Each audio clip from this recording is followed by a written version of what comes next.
The Bismarck is still sitting at the bottom of the Atlantic, not in pieces, not scattered across the ocean floor, still recognizable, almost as if it was left there on purpose.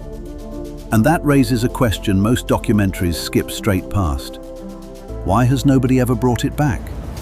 This was not some forgotten fishing boat. This was Nazi Germany's most feared battleship, the pride of Hitler's navy, hunted across the Atlantic by the Royal Navy in May 1941. When it finally went down, over 2,000 men went with it. But more than 80 years later, the wreck is still there, nearly 3 miles below the surface, untouched, protected by darkness, by pressure, by law, and by something heavier than all of those put together.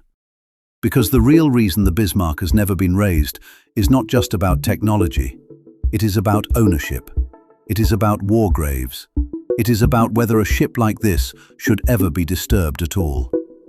And that is the part I wanted to understand, not just how the Bismarck sank, but why it was left exactly where it died. Some of this I went back and checked 3 times before I was sure. To understand why nobody has touched it, you first need to understand what the Bismarck actually was. When it was commissioned in August 1940, it was one of the largest warships ever built by a European nation. It was 823 feet long and displaced over 50,000 tons fully loaded. It carried 8 15-inch guns in 4 turrets. Its armored belt was over a foot thick in places, built to shrug off the heaviest shells the Royal Navy could throw at it. A crew of around 2,200 men served aboard. Nazi Germany called it unsinkable. That word would come back to haunt them. Its entire active career lasted 8 days. In May 1941, the Bismarck left the Baltic on its first and only offensive mission, codenamed Operation Rheinübung, alongside the heavy cruiser Prince Eugen. The plan was to break out into the Atlantic and attack the Allied convoys carrying supplies from America to Britain. If a ship like the Bismarck got loose among those convoys, it could do catastrophic damage. The British knew it, and they were watching for exactly this. On May 24th, it ran into 2 British warships in the Denmark Strait between Greenland and Iceland, the battleship HMS Prince of Wales and the pride of the Royal Navy, the battlecruiser HMS Hood. Within minutes, the Bismarck's guns found their mark. A shell tore through Hood's deck and detonated her ammunition magazine. The explosion was so violent it snapped the Hood in 2. She sank in under 3 minutes. Of her crew of 1,421 men, only 3 survived. It was the Royal Navy's largest loss of life ever from a single vessel. The destruction of the Hood sent shockwaves through Britain. The Hood was not just any ship. She was a symbol, known across the empire, and in 3 minutes she was simply gone. The order went out immediately. Sink the Bismarck at any cost. As HMS Rodney seeks Germany's Bismarck. At the Rodney side moves the King George, both bound to avenge the Hood. The Bismarck sighted. The Royal Navy committed virtually every available ship to the hunt, but the Bismarck had also taken damage in that exchange. A hit to one of her fuel tanks had cost her around 1,000 tons of fuel oil and left a visible slick trailing behind her. Her captain turned for the French coast, for the port of Brest, for repairs. For a day and a half, the British actually lost her. The Bismarck slipped away in the darkness while her pursuers searched in the wrong direction.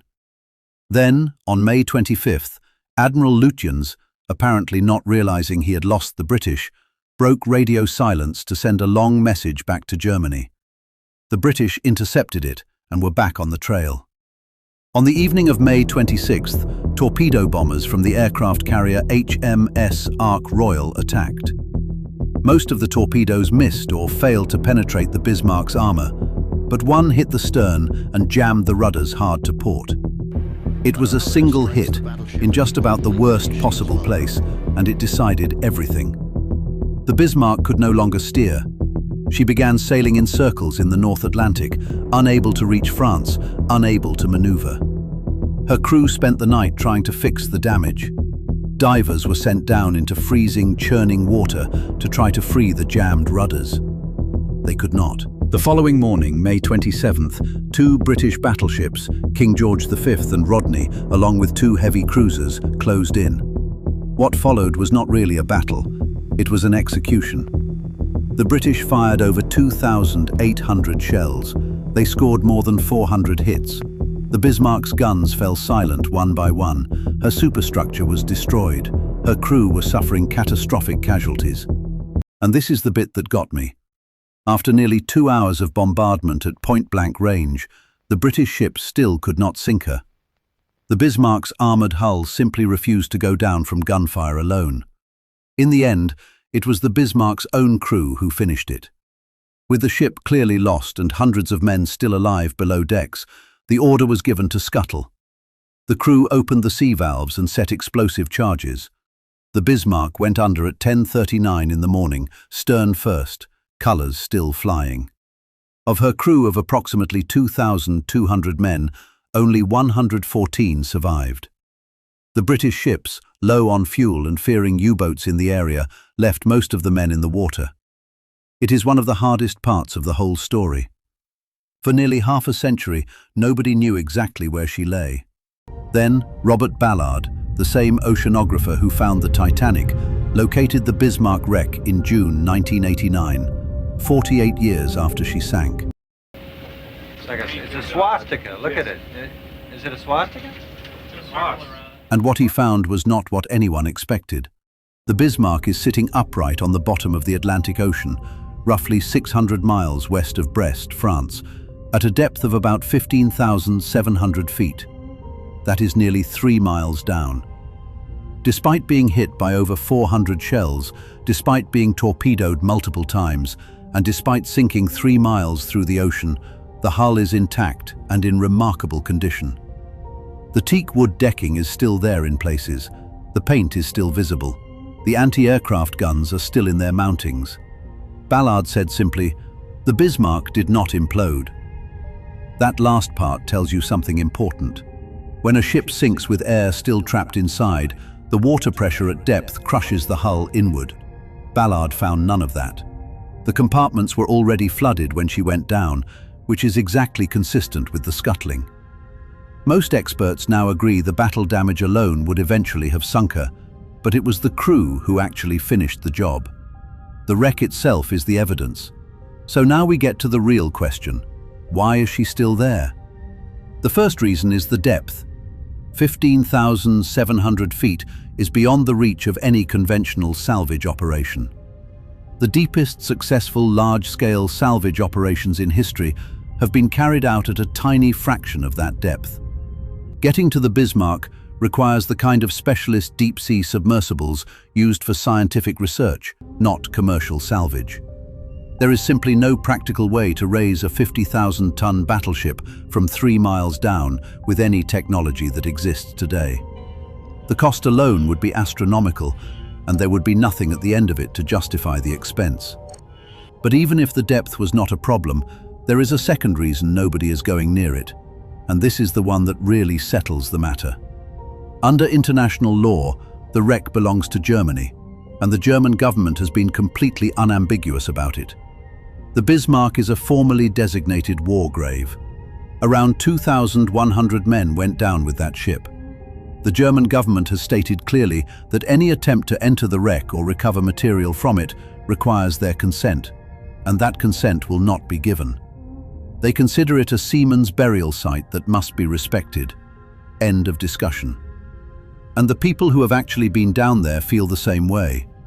Ballard kept the exact coordinates of the wreck secret after his 1989 expedition, specifically to stop people going down and taking things. He considered artifact recovery from the site a form of grave robbing. It's inevitable that all great ships in the sea will be found someday.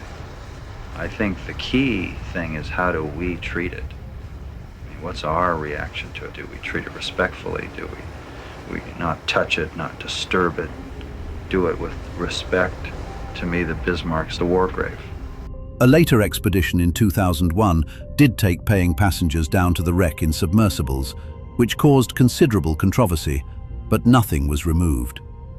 And the strangest part is that she is in no hurry to disappear. The cold, the dark, the absence of the wood-boring organisms that destroy shallower wrecks, all of it means the Bismarck is deteriorating extremely slowly. Researchers estimate the hull could remain largely intact for several hundred years yet. Long after everyone who remembers the war is gone, the Bismarck will still be down there, upright in the dark, almost exactly as she came to rest.